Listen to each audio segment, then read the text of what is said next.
카더라가 난무하는 세상, 그동안 밖으로 드러나지 않았던 취업의 비밀을 알려드립니다. 취업 비사. 자, 오늘은요, 취준생들 사이에서 아주 핫한 직업이죠. 세무사에 대해서 아주 낱낱이 알려줄 두 분을 모셨습니다. 먼저 이장원 세무사님, 그리고 노현정 세무사님, 어서 오세요. 반갑습니다. 네, 아이고 나와주셔서 감사합니다. 감사합니다. 자, 요즘 취준생들 사이에서 아주 핫합니다. 예, 세무사, 이 직업군. 알고 계셨어요? 확실히 부쩍 세무사 관련해서 네. 질문들 정말 많이 받고 있습니다. 저도 선배든 후배든 확실히 부쩍 늘어난 걸 느끼고 있습니다. 아, 그 전보다는 확실히 좀 이렇게 물어보시는 분들이 많이 있으신 모양이에요? 예전에는 이제 후배만 있었다라고 하면 제가 방금 말씀드린 선배까지 있다는 이유는 이제 이직에 대한 준비도 있고 그다음에 이제 고용에 대한 불안감도 있으신 것 같아요. 그러니까 좀 더 안정성을 확보하자라는 차원이 좀 있는 것 같습니다. 아, 취준생뿐만 아니라 그러니까 다른 직업군에 계신 뭐 일반 회사를 다니시거나 맞습니다. 그냥 학교 선배님들이 또 문의하시는 경우가 있는 모양이죠? 네, 맞습니다. 그렇군요. 노현정 세무사님 어떠세요? 네, 역시 일반 취업준비생분들뿐만 아니라 이미 기업에 재직하고 있는 친구들도 저한테 많이 물어보는 걸 보니 부쩍 인기가 많아진 것 같습니다. 아, 비슷한 상황이시네요, 어쨌든. 네. 뭐 취준생들뿐만 아니라 후배들뿐만 아니라 뭐 선배, 뭐 동료들도 세무사에 대해서 아주 관심이 많은 모양이죠. 네, 아주 핫합니다. 두 분은 그럼 세무사로 일하신 지는 얼마나 되셨어요? 저는 한 5년 됐는데요. 네. 이제 공공기관에서 일하다가 이제 세금에 대한 관심이 좀 더 있었고, 그리고 사실 제가 누군가를 좀 백업해주는 업무에 대한 성향이 있더라고요. 그래서 이제 세무사로 이제 수험 공부를 해서 세무사가 되고 나서도 이제 확실히 제 직업적 성향이 맞다라는 걸 느꼈습니다. 그래서 누군가를 좀 도와주고, 그다음에 세금 공부도 사실 좀 흥미가 있어서 지금 상당히 보람을 느끼고 있습니다. 아, 이전에 그러면 다른 직종에 계시다가 옮기신 거네요? 네, 맞습니다. 아, 그러네요. 어떻습니까? 네. 저는 일한 지 3년 되었고요. 네, 네. 저는 다른 직종에서 일해보진 않았고 네. 대학교 재학 중에 바로 세무사 준비를 했어요. 네, 그래서 근무 세무사로 일하고 있고 네. 열심히 커리어를 쌓고 있습니다. 아, 그러면 이제 바로 이제 대학 다닐 때부터 세무사를 해야겠다 생각하고 시험 준비를 해서 네. 자, 그런데 요즘 세무사를 꿈꾸는 이 취준생들 사이에서 아주 희한한 카더라가 돌고 있다고 하는데 어떤 카더라인지 한번 알아보겠습니다. 취업비사가 뽑은 카더라. 세무사는 인맥이 넓어야 한다? 자, 이 카더라 어떻게 생각을 하시는지 좀 궁금한데 제가 봤을 때는 아무래도 이 세무사라는 직업이 사람과 사람의 관계가 좀 중요하다 보니까 좀 당연한 것 같거든요. 어떻습니까? 확실히 부정할 수 없을 것 같습니다. 아. 네. 첫 번째로는 이제 세금이라는 업무가 네. 사실 세금만 가지고 있는 것이 아니라 네. 그 사회 현상적인 그 거래에 대해서 나오는 것이기 때문에 네네네. 최근에 이슈가 되고 있는 부동산 그리고 뭐 노동, 관세, 뭐 금융 등 다양한 전문 직군이나 전문가분들이랑 이 같이 협업해서 업무를 풀어나가야 되는 과정들이 많기 때문에 확실히 인맥이 넓으면 도움을 많이 받을 수 있고요. 그다음에 두 번째로는 확실히 부정할 수 없습니다. 그러나 세무사뿐만이 아니라 이 모든 사업이 다 그렇지 않습니까? 그렇죠. 인맥이 넓으면 도움을 많이 받는데 제가 느꼈던 거는 제가 고객분들을 한 분 한 분 전부 다 좀 진실성 있게 대해드리면 그분들이 오히려 저에게 인맥이 됐던 걸로 저는 확실히 거기서 많이 보람을 느꼈기 때문에 이걸 준비하시는 분들이 만약 인맥이 없다고 이걸 낙담하거나 그러진 전혀 않으셔도 될 것 같습니다. 그냥 인맥이 넓으면 좋긴 하지만 아직 뭐 세무사가 안 됐는데 너무 인맥 때문에 걱정할 필요는 없다. 네, 맞습니다. 네, 우리 취준생분들이 좀 고민을 하고 있는 부분인 것 같은데 아주 대답을 좀 잘 해주셨습니다. 노현정 세무사님은 뭐 동의하십니까? 네, 저도 동의합니다. 그렇다고 해서 네. 역시 세무사란 직업을 달고 합격한 이후에 더 많은 인맥을 쌓으실 수 있기 때문에 전혀 걱정하지 않으셔도 됩니다. 자, 이 카더라, 인맥이 넓어야 좋다. 이 카더라는 어느 정도는 부정할 수는 없지만 그럼에도 인맥이 없다고 해서 절대 낙심하지 말라는 말씀을 해주셨습니다.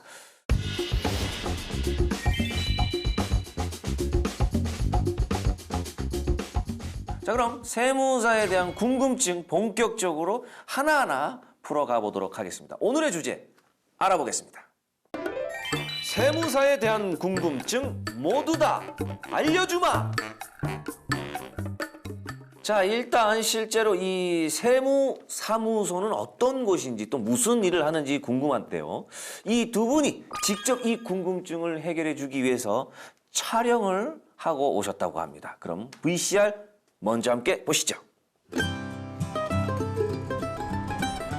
부담하셔야 될 증여세가 대략 지금 이제 저희가 지금 갖고 있는 자료만으로 이제 판단해봤을 때는 한 이제 2억 7천 정도, 7천 내외 정도 나오실 것 같거든요. 노현정 세무사님 아니세요? 네, 통화하고 있습니다. 역시나 지금 통화를 하고 계시는데 이 세무사분들이 좀 통화하는 경우가 좀 많은 모양이죠? 네, 거의 대부분의 시간을 통화로 하면서 보내고 있습니다. 지금 뭐 코로나 이전에도 그럼 통화하는 일이 많았던 네. 거야? 아니면 코로나 때문에 지금 비대면 때문에 통화하는 경우가? 코로나 이전에도 통화를 하는 일이 많았는데 이후에는 좀 더 많아지긴 했어요. 근데 통화를 하면서 뭘 계속 이렇게 수기로 네. 뭘 작성을 하시네요? 네네, 통화 내용을 항상 메모하고 네, 제가 전달한 내용도 했다고 체크를 하고 있습니다. 이거잖아 지금 무주택은 맞아. 근데 이제 분양권이었어. 그리고 신규 주택을 치기 분양권 아닌 거 했죠. 이걸 치더라면 얘는 1년이다 이거잖아.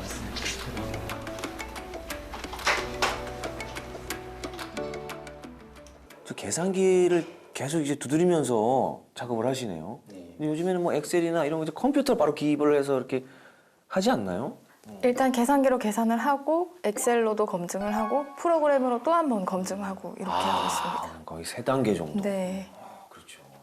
저는 일단 출근해서 거래처들이 이메일 보내준 거 확인하고 그 내용에 대한 답변, 세무 질의에 대한 답변들을 일단 드리고 있고요. 그리고 나서는 저희가 신고 대리 업무를 많이 하는데 보통 양도소득세나 증여세, 상속세 같은 거 들어온 업무들 처리하고 있고 그 외에는 거래처 전화 오는 거 받고 원천세나 부가세 같은 업무들 주로 하고 있습니다. 요즘에는 그럼 어떤 질문들이 많이 오나요? 요새는 특별히 양도소득세랑 증여세에 관련해서 이게 질문이 이제 많이 팔고 나서 네. 세금을 또 얼마나 내야 되는 건지. 네. 그리고 또 증여? 증여요. 증여도 역시나 증여해주고 내는 세금 아니겠습니까? 네. 증여 이전에 증여가 유리한지 양도가 유리한지 아하. 요거에 대한 판단이 요새 많이 하고 있습니다. 그러네요. 뒤에 3개월 시에 이제 그 비슷한 형태의 사익 매매사를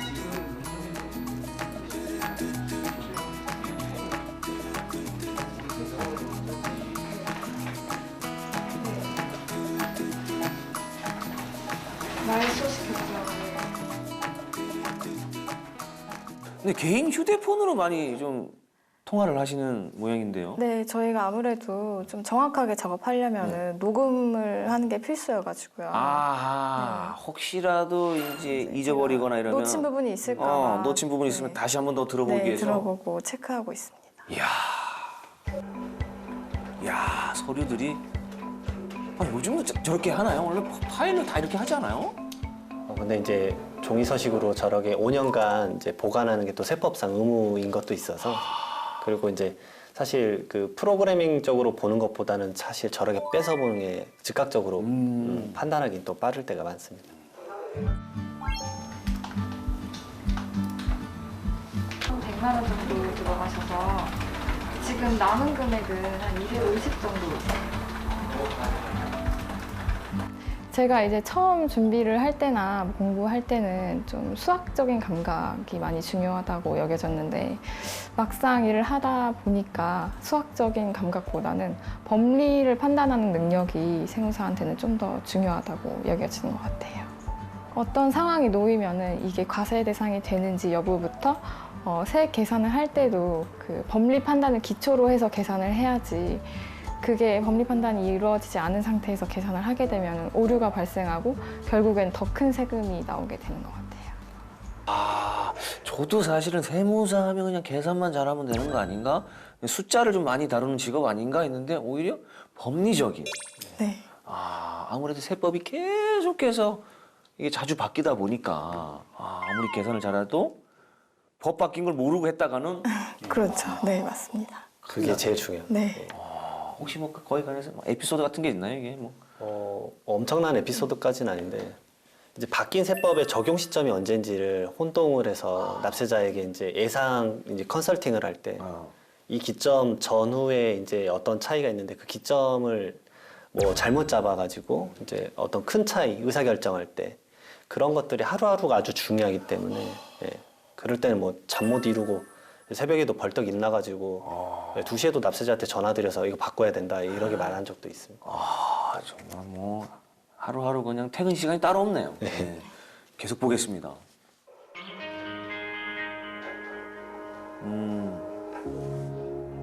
또 뭔가 이제 상의를 또 하시네요. 야, 어휴, 서류도 뭐 가로 세로 뭐 양식이 뭐 따로 없네요, 그냥.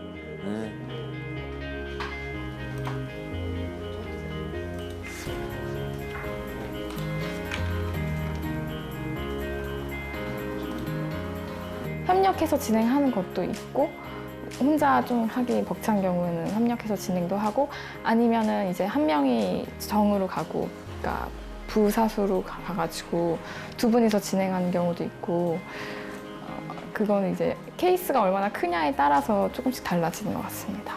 근데 가끔 레디플레스가 가끔 그냥 신카로 가서 미리 땡길 때가 있어요. 그거는 그러면 나중에 그냥 그거 개로만 매출 잡아요. 그리고 세무계산서 따로 안 끊어요. 가끔 그렇게 발생해요. 죽어요. 다 주거형이고 네. 이것까지 주거형이니까 그냥 네. 4주택 그냥 3주택 중과세네. 근데 양도 차익이 나왔어요? 나오긴 나왔어요. 이거는 이제 부가세 결제 부가세. 봐주시면요. 야, 세금 종류도 어마어마하게 많아요. 네. 양도세, 증여세, 부가세, 소비세, 소득세. 아침에 오면은 먼저 사실은 이제 요즘 세법 이슈가 워낙 많다 보니까 이제 뉴스나 메인 포털 뉴스 이런 것들 먼저 살펴봐서 세법적으로 이제 어떤 것들이 변수가 생길지 또 이제 이 즉각적인 뭔가의 대책들이 막 나올 때가 있기 때문에 그거에 대해서 나는 이제 어떻게 고객들에게 준비를 해야 될 것인가 그거 살펴보고 그다음에 이제 세법 이슈 기존에 이제 다뤘던 업무들이 있으니까 그 다뤘던 업무들이 계속 머리에 맴돌거든요. 그래서 이제 어제 있었던 일이 이제 오늘은 이런 방식은 또 세금을 좀 더 절세하는 것에 도움이 되지 않을까? 아니면 이렇게 이제 뭔가 세법적인 적용을 하는 게 더 정확하지 않을까라는 것들 세법을 좀 더 검토를 하고 제일 요즘 많이 하는 건 확실히 세법 검토입니다. 왜냐하면 세법이 너무 자주 바뀌기 때문에 그 세법에 대한 적용이 자칫 잘못하면 엄청나게 세액 차이가 크게 유발될 수 있어서 그 부분을 또 보고 또 보고 또 보고 하기 때문에 사실 가장 많은 시간을 할애하고 있습니다. 사실 본인이 이제 전부 다 법리적 판단을 하더라도 정말 항상 그 불안감은 내재되어 있기 때문에 그렇죠. 크로스 체크하고 더블 체크하고 계속 그런 것들을 이제 저렇게 직접 사항을 보면서 대화 나누고 또 이런 점들은 또 살펴봐야 되지 않을까. 어허. 그런 이제 체크 사항들을 두세 개씩 또 생기면 또 한 번 보고 또 한 번 보고. 그러니까 사실 시간들을 많이 들이면서 법리 판단을 시간을 숙고하고 하고 있습니다. 이 세무사 직업은 뭐 이게 직급 같은 건 따로 없나요? 이제 세무사끼리에 대해서는 직함에 이제 수평적으로 하지 수직적으로 뭔가를 만들진 않습니다. 연차에 대한 어떤 선후배 정도는 뭐 나눌 수는 있지만 아니면 직급이 뭐 과장, 뭐 대리 이런 게 있는 게 아니라 전체 다 같은 세무사님으로 수평적으로 이루어져 있네요. 그런 일을 할 때는 그래도 조금은 좀 자유롭겠어요. 또 세법 지식을 활용하는 데 있어서는 연차가 무조건 중요한 건 아니라는 걸 알고 있어서 이제 어떤적인 세법적 마인드가 얼마나 강한 친구가 더 나에게 큰 도움이나 리스크를 체크할 수 있기 때문에 서로에게 존중하고 항상 서로에 대해서 무시하거나 이런 거 절대 없이 수평적으로 지내고 있습니다. 하긴 이게 아무리 연차가 있지만 세법은 계속해서 리셋이 되고 재부팅이 되다 보니까 맞습니다. 그 연차가 사실은 그렇게 그죠? 노하우는 물론 있겠지만 계속 또 공부를 해야 되는 거예요. 똑같이 공부를 해야 되잖아요. 저희가 하는 얘기가 가장 최근에 붙은 세무사가 가장 세법을 많이 알고 있다라고 그러니까요. 하겠습니다. 예. 네, 오히려 거꾸로 가네. 네, 한번 보겠습니다. 아 맞다. 그 잔금 치르고 나서 GX 넘어가서 그 과정 때문에 좀 걸리던가. 이거 한번 확인해 볼래요? 예, 알겠습니다. 일시적 1세대 2주택이 계속 유지되면 상관없는 거네. 방금 이 세무사님 좀 스트레스를 많이 받으신 모양이네. 넥타이가 이미 한 번 이렇게 두 번 이렇게 제껴졌네. 아, 양도세 이러면서. 지금 현금 흐름이 좀 자금 현금 여력이 흐름이 안 돼. 5억 정도라고 하셔서 절대 4억 안 8천 돌려주는 것까지는 가능한데 그 이유권은 조금 힘들다 그러셨습니다. 내가 뉴스 한 번만 더 파악해보고 그걸로 이제 의사결정 낸 다음에 미팅 준비합시다. 사실 그 돈의 그런 가치가 사실은 좀 없을 수도 있겠다 이런 생각이 들어요. 그냥 한 5억 그냥 드렸고요. 한 15억 뭐 이렇게 얘기 나오니까 사실 예, 단위가 좀 격차가 좀 있는 모양이죠. 한 세무사업을 한 1, 2년 정도만 하시면 사실 그냥 모든 기본 단위가 억에서 스타트를 하는 경우가 많아서 가장 많은 좀 내 입에서 나온 것 중에 제일 많이 나온 금액이 어느 정도? 저는 이제 1,400억의 상속세. 상속세요? 예. 상속 물려주는 거? 유산? 예, 예. 1,400억? 예, 뭐 그런 이제. 근데 뭐 이제 뭐 큰 대형 예를 들어서 저희가 알고 있는 대기업의 이제 사업에 대한 세무 처리를 한다 그러면 이제 조 단위도 많이 나오기 때문에. 예. 그렇죠. 대기업의 어떤 그 세금 업무를 알아보려면 매출부터 알아야 되니까 예, 맞습니다. 조 단위가 세금 납부하는 게 조 단위입니다. 세금을 조 단위로 납부를 한다. 조 단위로 납부하는 업체도 발생을 할 수 있죠. 예전에 조를 세금으로 이제 공납한다는 얘기, 옥수수나 이런 거였는데 실제로 조 단위를 계속 보겠습니다. 썼을 때 좀 번이 올라오는데 좀 걸리지 않을까 생각이 좀 들어요. 그래서 기존 업체에 맡으셨던 거 마지막 그 재산세 팀은 마지막이라 생각하고. 진짜 와 그냥 친구들이 들어오면 받고 안 들어올까 합시다. 스트레스 받지. 제가 느꼈던 첫 번째는 제가 느낀 것보다 더 세무사를 찾는 사람들 사실 많다. 그래서 두 번째로는 업무가 정말 엄청 많다라는 것을 제가 실질적으로 체감을 했고요. 그다음에 저희가 이제 나름 또 시즌이라는 게 있어서 시즌과 비시즌이 있는데 시즌 때의 업무량은 좀 많이 살인적이어서 그래서 체감도로 느끼는 피로감이 그때는 아주 좀 강할 수 있다라는 점이 실질적으로 경험해보기 전에는 좀 몰랐었는데 경험해보니까 좀 강하다는 걸 많이 느꼈습니다. 뭐 잠깐 뭐 두 분의 일상을 봤지만 엄청 뭐 바쁘시게 보내고 있어요. 실제로 계속 이렇게 지금도 바쁜 시기죠. 네, 일하다가 왔습니다. 나와주셔서 다시 한 번 더 감사드립니다. 자, 그럼 이제 세무사는 어떤 직업인지 어떤 일을 하는지 정확한 정의부터 좀 알려주시죠. 네. 세무사는 그 납세자분들의 이제 권익을 좀 보호를 하고 그다음에 납세 의무를 이제 성실하게 이행하는데 이바지하는 것을 좀 사명으로 하고 있죠. 근데 아시는 것처럼 세금은 그 대부분의 납세자분들이 본인이 직접 뭔가를 신고하기가 상당히 어렵습니다. 어려워요. 왜냐하면 세법은 이제 개정도 자주 될 뿐더러 너무 양이 광범위하기 때문에 직접 한다라는 건 거의 불가능에 가까워서 이를 이제 납세자를 대신해서 저희가 이제 신고 대리부터 상담, 그 다음에 절세가 가능한 부분이 있으면 이 부분들이 가능하다라고 말씀을 드려서 도움을 드리는 직업입니다. 실제로 저도 이제 개그맨 되고 처음에는 뭐 아예 모르니까 그 세무서를 그냥 갔다가 보고 그냥 가시라고 세무사님 도움을 받고 하시는 게 절세를 할 수가 있다고 얘기를 듣고 바로 갔죠. 그 정도로 특히 이제 사회 구성원이 돼서 나에게 이제 수입이 들어오면 세금을 내게 되는데 모르잖아요. 계속 이제 취업에만 몰두하다 보니까 이럴 때 이제 도움을 받을 수 있는 부분이 있죠. 자, 그러면은 이 세무사가 되기 위해서는 또 어떤 과정을 거쳐야 되는지 궁금하거든요. 예. 이 어떤 과정을 거쳐야 됩니까? 일단 시험을 치셔야 되는데요. 아하. 시험은 1년에 전체적으로 한 번 있습니다. 1차 시험, 2차 시험 이렇게 있는데요. 시험 자체는 2번이지만 기회는 한 번이라고 보시면 됩니다. 그래서 1차 시험 같은 경우에는 4월, 네. 2차 시험 같은 경우에는 8월에 예정되어 있고요. 올해 같은 경우, 2021년 같은 네네. 경우에는 코로나 때문에 네.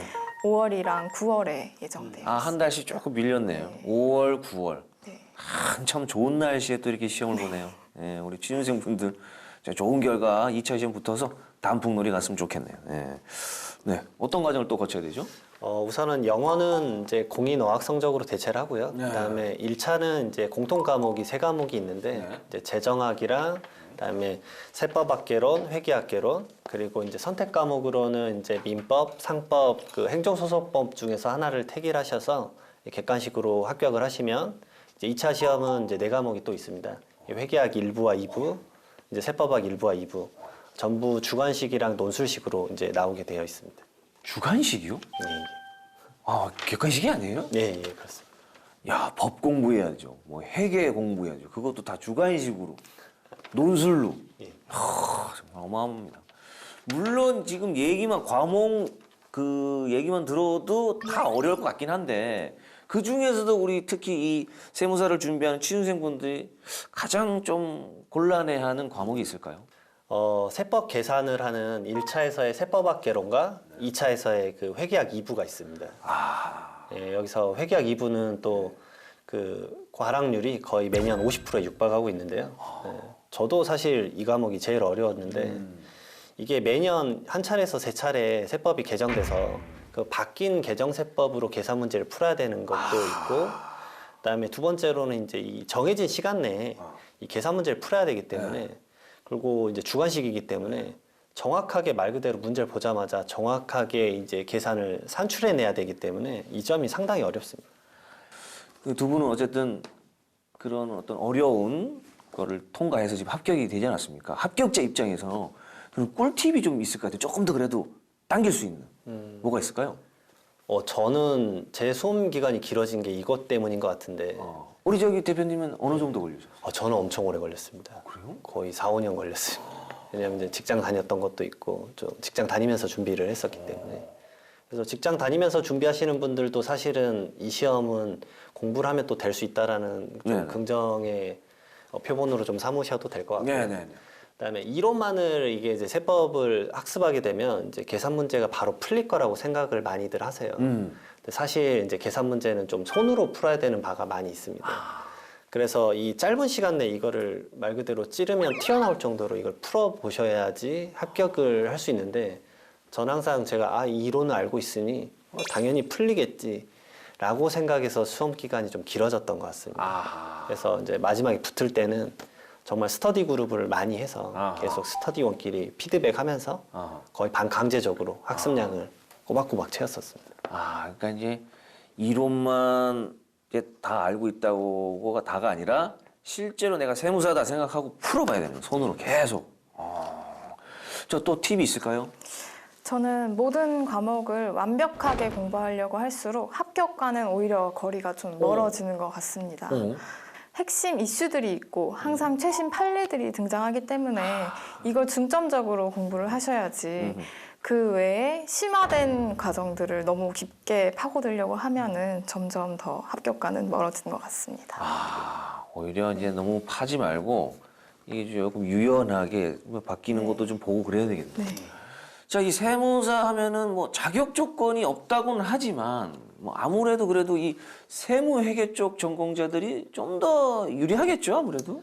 아무래도 이제 그 학기 동안 계속 들으시는 과목이 겹치기 때문에 유리할 수도 있고, 그 다음에 이제 회계랑 세법을 배우는 경영학과 분들도 좀 유리할 수도 있는데요. 근데 제 동기분들 보더라도 사실 그게 무조건 수험 기간을 짧게 만들고 비전공자가 수험 기간이 좀 더 길다라고 볼 수는 없을 것 같습니다. 아무래도 조금 유리할 수는 있지만 그게 더 다 맞진 않다. 네, 맞습니다. 제 주변 세무사님들도 실제로 회계세무학과 출신 분들의 세무사님들은 그렇게 많지 않고요. 저 또한 이공계 출신으로 비전공자입니다. 그래요? 네, 어떤 거 전공하셨어요? 저는 생명공학 쪽 전공했습니다. 생명공학을 하시다가 세무 쪽으로 오신 거예요? 네, 뭐 좀 안 맞으셨나요, 적성에? 아무래도 세법 쪽이 좀 더 즐거웠습니다. 공부를 좀 하다 보니까 네네. 어떻게 이제 접했는데 공부하다 보니까 또 맞았군요. 네네. 정말 대단합니다. 두 분 다 이렇게 정말 열심히 하셨네요. 그리고 또 이렇게 또 꿈도 이루셨고요. 예. 높은 경쟁률을 뚫고 시험을 통과하면은 바로 그러면 세무사가 되는 겁니까? 바로 세무사가 되지는 않고요. 우선은 첫 번째로 이제 수습에 대한 기간을 교육을 받아야 됩니다. 그래서 이제 집체 교육이라 그래서 이제 한 달 정도 이제 각종 연수를 받고, 그다음에 이제 실무 수습 기간이라고 해서 이제 세무법인이나 세무사 사무실에서 실무 수습으로 실질적인 업무를 5개월 정도 다루게 되어 있습니다. 그래서 이제 세무법인이나 세무사 사무실에서 이제 저희의 가장 이제 제네럴한 업무죠. 이제 사업체 기장이나 조정 업무부터 시작을 해서 양도 상속 증여, 그리고 이제 뭐 세무조사, 컨설팅, 경정 청구 등 이제 다양하고 폭넓게 경험을 하신 다음에 6개월의 기간이 지나시면 이제 정말 정식적인 세무사님이 되시는 거죠. 자, 세무사에 대해서 하나하나 지금 알아보고 있는데요. 가장 또 취준생분들이 궁금해할 질문입니다. 바로 돈, 머니, 연봉, 초봉. 연봉이 궁금하거든요. 예. 얼마나 받습니까? 세무사 경우에는 이제 초봉은 3,000에서 3,500 정도로 상대적으로 대기업과 비교해서 네. 고소득은 아니에요. 조금 네. 뭐 이렇게 고생하는 거에 비해서는 많이 안 주시는데 대표님 어떻게 된 겁니까? 그렇지만 저희가 연봉 상승률은 10% 이상입니다. 아, 바로 또 네. 상승률이 좀 네, 탁탁탁. 상승률이 많이 아. 올라가시게 되고 그리고 이제 근무세무사로 있으시면은 따로 영업은 하지 않으셔도 되기 때문에 그런 스트레스는 좀 덜한 장점도 있습니다. 다 대표님이 일을 잡아 오시니까. 네, 많이 잡아오시죠. 그럼 영업까지는 대표님이 다 하시니까 네. 그런 스트레스는 없네요. 네. 이게 또 사람 만나서 영업하는 게 사실 네, 또 그게 제일 스트레스인데 스트레스인데 그런 부분은 이제 근무세무사. 근무세무사님한테는 그런 스트레스는 없고 네. 초봉은 조금 낮지만 이제 그 이듬해부터는 팍팍 치고 올라갈 수 있는 네. 본인의 또 능력에 따라서 그런 또 장점이 있다고 말씀을 하셨습니다. 자, 그럼 이제 세무사를 꿈꾸는 분들에게 좀 동기부여가 될 만한 조언 좀 부탁드리겠습니다. 막상 세무사가 되시면은 직업으로서의 활용도가 굉장히 높습니다. 일반 사기업부터 공공기관 그리고 공무원까지도 충분히 가실 수 있기 때문에 세무사에 합격하신다면 충분히 이직도 자유로우시고 굉장히 많은 장점을 누리실 수 있습니다. 세무사란 직업은 전망이 어떠냐? 왜냐하면 뭐 4차 산업혁명이나 AI 때문에 없어질 직군이라고 하는데 네. 괜찮은 거냐라고 하시는데 그 4차 산업혁명에서도 이제 비즈니스, 즉 거래는 계속 일어날 거거든요. 근데 이제 새로운 형태의 거래가 일어나고 그러면 새로운 세법이 생길 거고 그러면 이것에 대해서 이 본인이 세무사로서 계속 연구를 하고 그걸 먹거리로 창출해낸다면 사실 전망은 아주 밝다라고 저는 말씀드리고 싶습니다. 아무래도 그런 이제 AI 시대가 오면서 세무사의 어떤 그 미래 이런 걸 좀 조금은 불안하게 생각하시는 취준생분들에게 좋은 말씀을 네. 해주시는 것 같아요. 네. 아직 그럴 단계가 아닙니다. 더 밝습니다. 이렇게 말씀을 해주셨습니다. 자, 오늘 세무사에 대해서 궁금증을 좀 다 풀어봤는데요. 많은 도움이 됐길 바라겠습니다. 오늘 두 분 좋은 말씀 감사합니다. 아유, 감사합니다. 지금까지 위기를 기회로, 기회를 성공 취업으로 연결해주는 취업비사 함께했습니다. 그럼 저희는 다음 주에 다시 돌아올게요. 안녕!